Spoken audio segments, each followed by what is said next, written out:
Ok. Bună seara tuturor! Bine ați venit și în acea de-a treia zi din drumare din săptămâna noastră despre stilurile de atașament. În această seară le am lângă mine pe Elena și pe Ana Maria și o să ne povestească care a fost experiența lor testând protocolul, dar nu numai, și de când folosesc uleiurile esențiale. Așa că am să o las pe Elena să înceapă și la sfârșit o să mai stăm dacă mai sunt întrebări. O să rămânem un pic în Zoom să răspundem.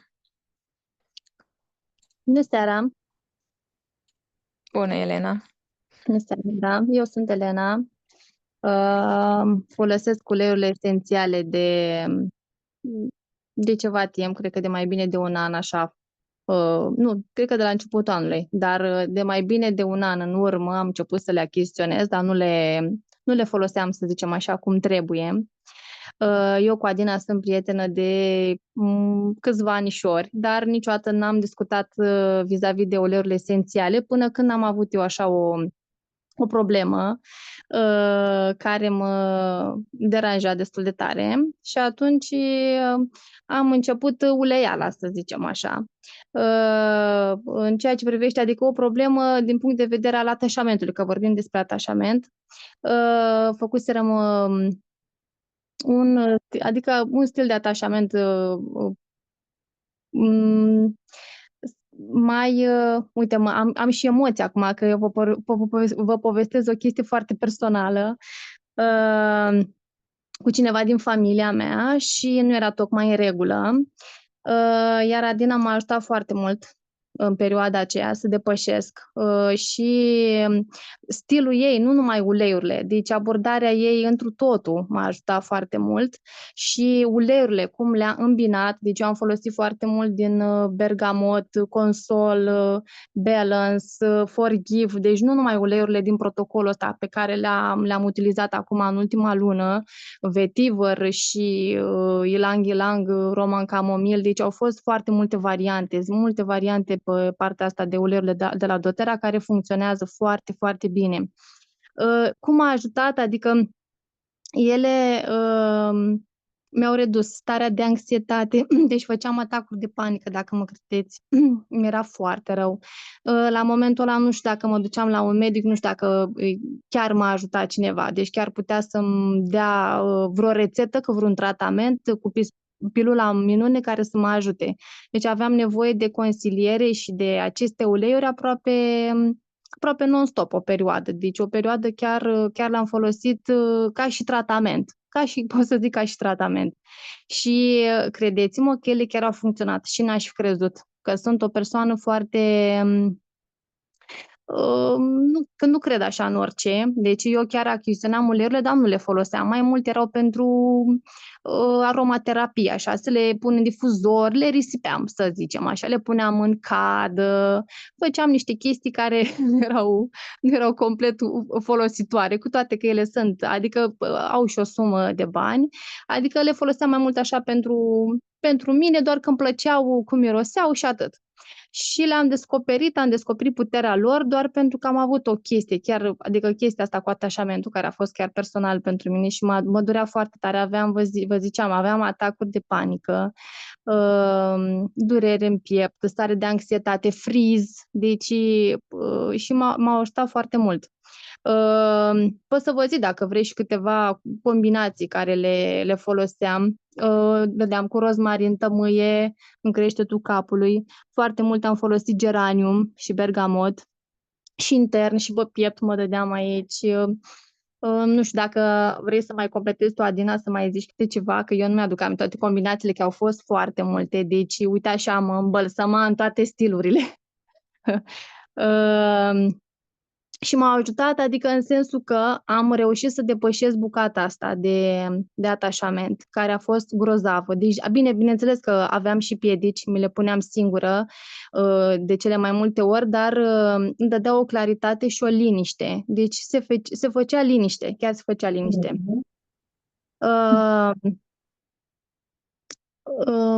Și o stare de relaxare, de bine, deci se golea mintea. Deci mi se golea mintea efectiv.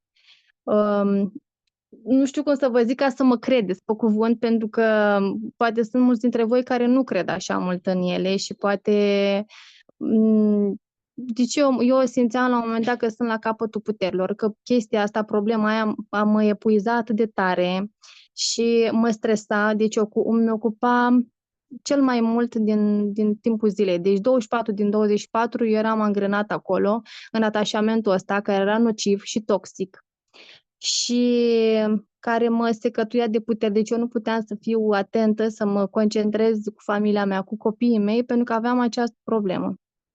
Și până la 34 de ani n-am făcut niciodată atac de panică. Deci până nu mi-am dat seama că într-adevăr dezvoltasem un atașament. Deci ceea ce mi s-a părut incredibil.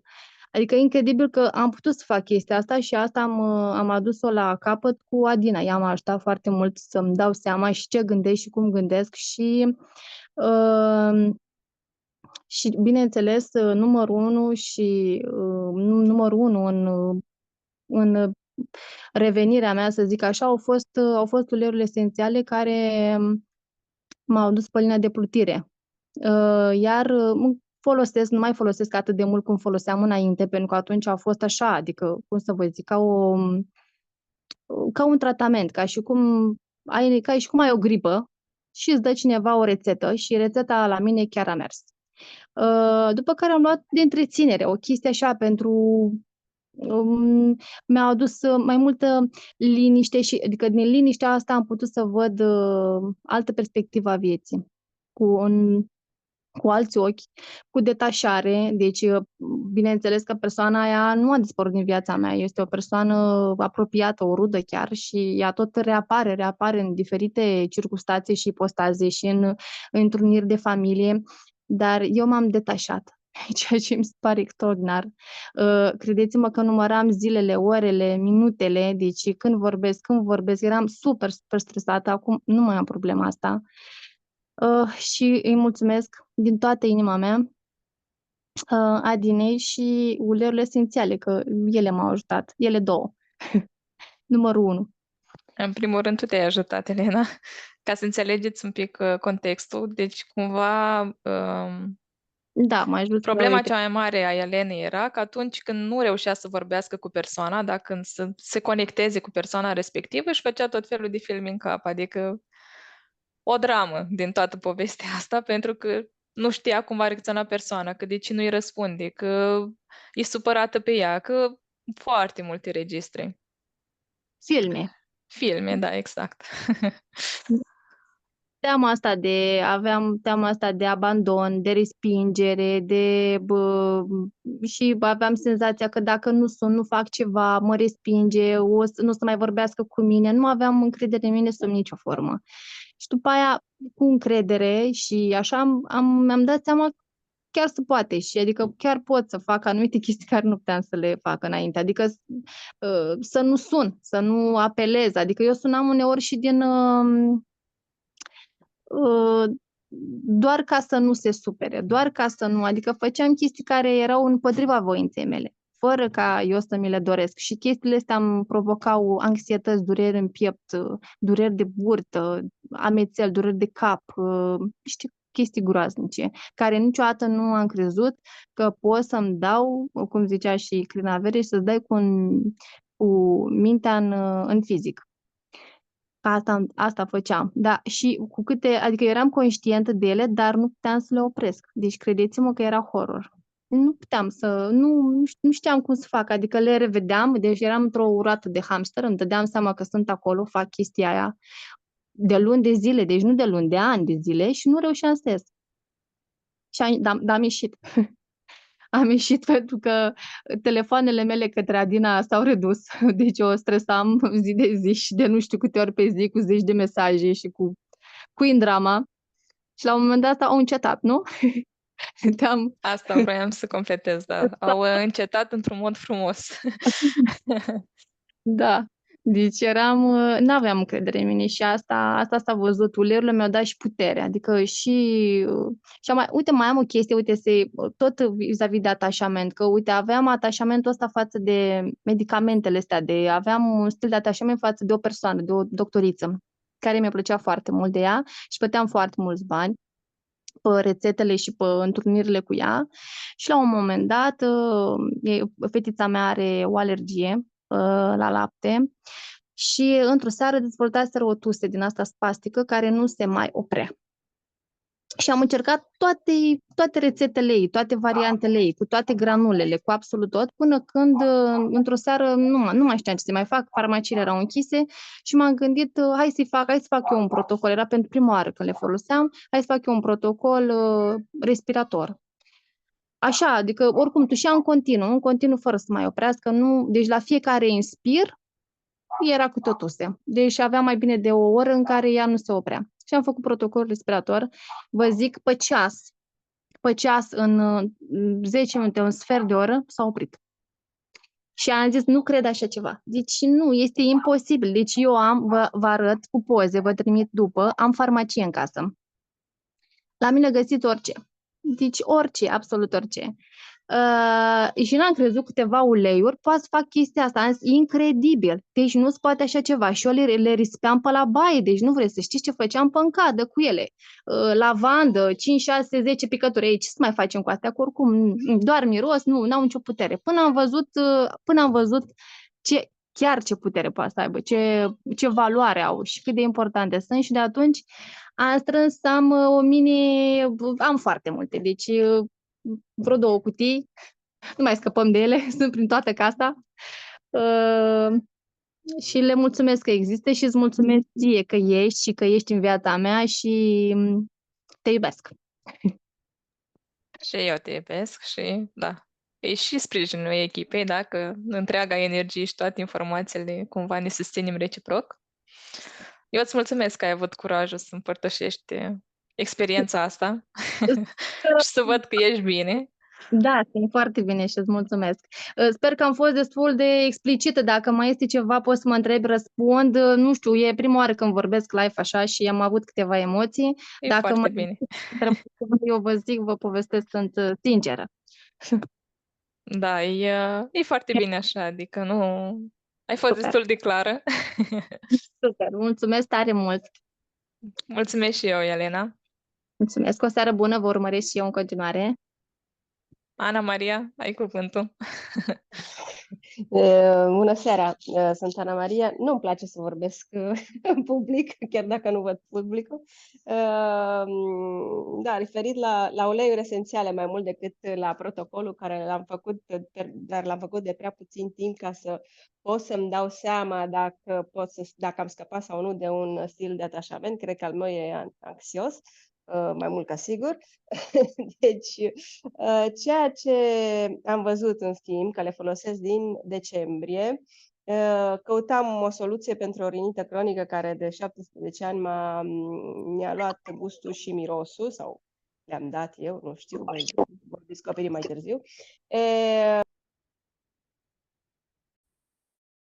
Un kit home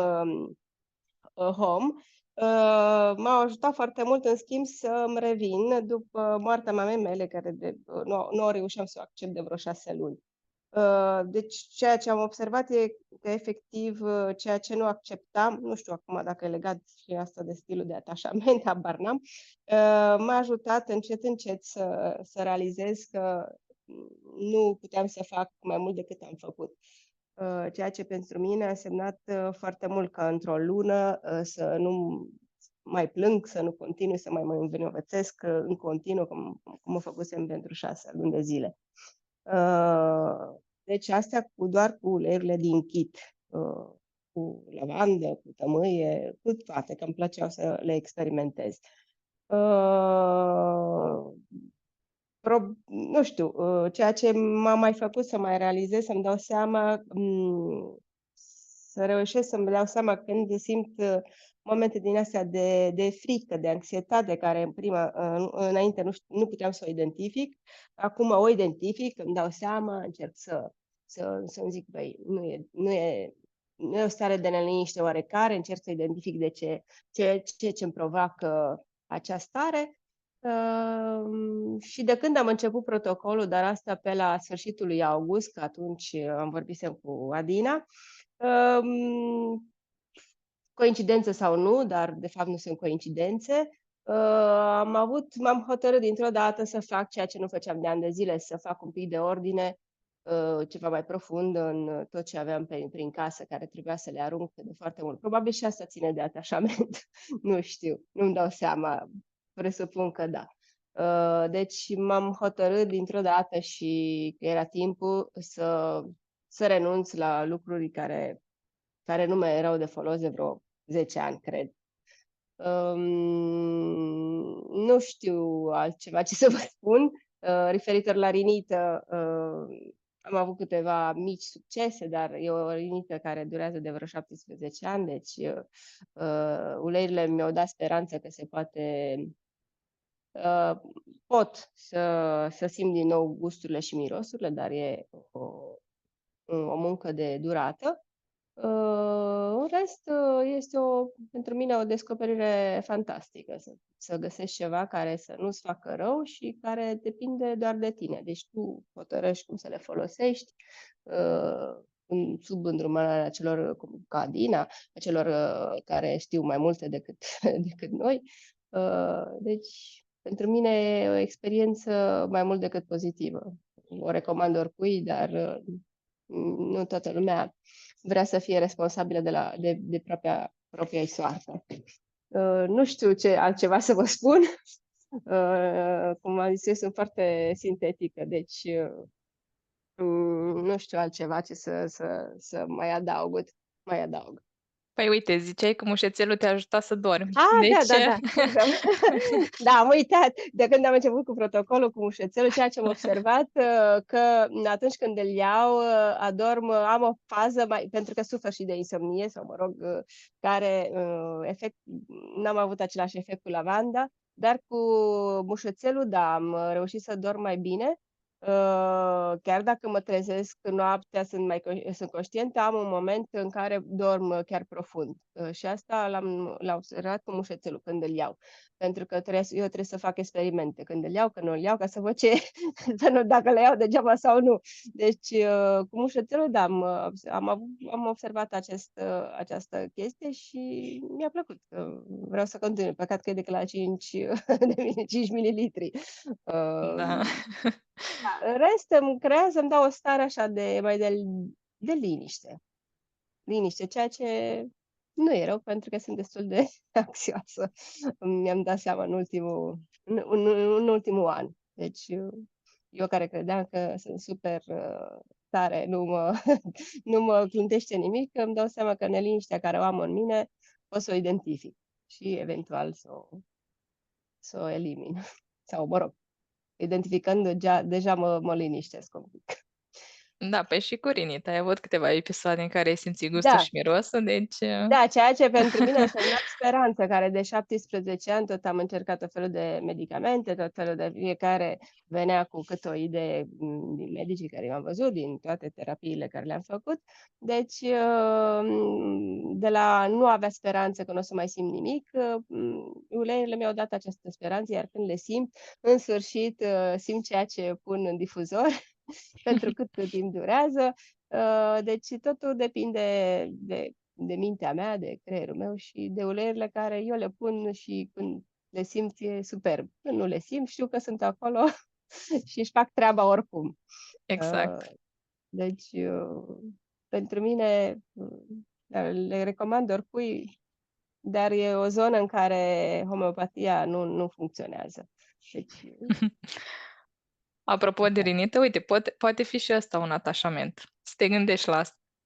da, probabil mă simt bine când nu sunt bine. Deci mi-am făcut așa o strategie de a fi fără simț de miros și fără simțuri. E mai ușor să dai vina pe altceva decât să cauți înăuntru. Deci, da, și la asta trebuie să mă gândesc. Da, mi-a venit acum și am zis că trebuie să-ți o spun. Eu îți mulțumesc, Probabil nu e o întâmplător. altă temă, sigur, o altă temă care e o altă stradă decât un unghi dintr-o cameră în care să te dai cu capul, prefer o ușă în care poți să explorezi, să intru și să explorez, că cu Da. lei-urile și cu toate terapiile astea mi-au permis să văd, să am mai multe puncte de vedere pe care să le analizez și să pot să rezolv diferitele situații. Deci, dar cu atașament așa în sine, cu protocolul, trebuie să lucrez mult mai mult, dar să văd la ce altceva să mai îmi elimin din atașamentele mele, că sigur am multe lucruri la care să lucrez. Da, este de integrat.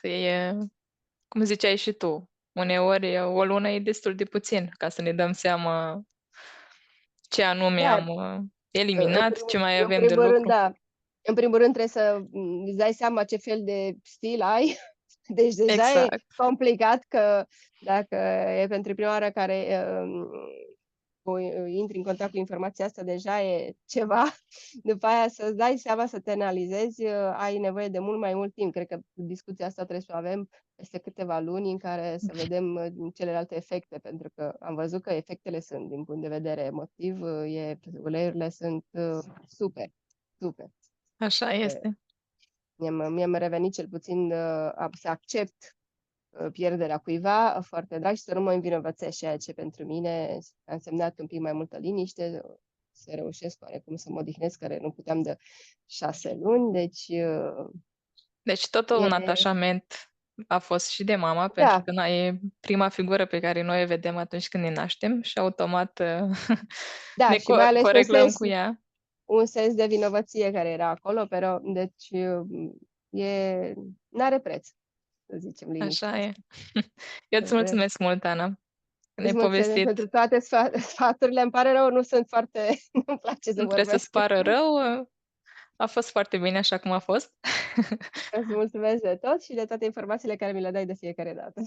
Cu drag, te îmbrățișez. Eu. Da, și acum să vă povestesc și eu ce am trăit luna asta, în mod special cu protocolul ăsta. În primul rând a crescut apetitul sexual. Nu știu dacă ați observat și voi, dar cum spuneam și zilele trecute că ylang-ylang e un afrodisiac, chiar am observat atunci când mă dădeam, aveam o stare așa de... colcăiau hormonii, ca să zic pe românește. Asta cumva a fost ceea ce adică lucru care m-a uimit cel mai tare. Zic, ok, deci funcționează. Așa că dacă vreți un afrodisiac bun, încercați blendul ăsta cu ylang-ylang. O altă etapă prin care trec acum cu bebelușa mea, am înțărcat-o și am observat că adică procesul ăsta a fost mult mai ușor decât mă așteptam, apropo de atașament. Și am fost mult mai liniștită, mult mai calmă, adică chiar dacă uneori mai plângea, dar reușeam să-mi păstrez starea de calm și pentru mine asta a contat foarte mult, pentru că dacă eu eram calmă, se liniștea și ea imediat și adormea și toți eram fericiți, să zic așa. Da, mușețelul și mie îmi place foarte mult, l-am folosit nu numai acum la stilul de atașament, eu îl folosesc mai ales pentru asta mică, tot ce ține de partea de digestie. Experiențe sunt multe cu uleiuri, dar eu am zis să povestesc strict partea asta care am testat-o luna asta cu protocolul pentru săptămâna noastră de îndrumare. Așa că dacă mai sunt persoane care vor să testeze protocolul și n-au încercat uleiurile, pot să ne trimită un mesaj sau să completeze formularul și apoi o să stabilim toate detaliile. Da, uleiurile fac multe, adică eu le folosesc de acum, sunt aproape 5 ani de acum și de asta ziceam că experiențe sunt multe, adică m-au ajutat și pe zona de fertilitate și în familie am avut cazuri care au avut la stomac anumite provocări și au reușit să trateze. Rutina zilnică care, detoxuri și pentru energie, pentru liniște, pentru somn, pentru toate. Așa că, ce să vă zic, testați și voi, mai ales dacă sunteți persoane care aveți un somn agitat, să testați vetiverul, chiar dacă îl puneți cu lavandă sau cu oricare ulei care vă place. Tămâia, la fel să o folosiți seara pentru că e foarte bună. Și cumva chiar dacă apar acele stări, da, cum e atașamentul anxios, să îți faci griji că cineva nu-ți răspunde, că nu te poți coregla cu persoana respectivă. Important e cum trecem prin starea respectivă și cred că asta contează cel mai mult. Dacă nu ne mai agităm și nu ne mai facem filme, automat suntem mult mai bine. Da, ce să vă mai zic? Eu vă mulțumesc că ați fost și astăzi alături de noi și o să opresc înregistrarea, mai rămânem un pic în Zoom, dacă mai sunt întrebări, să le lămurim.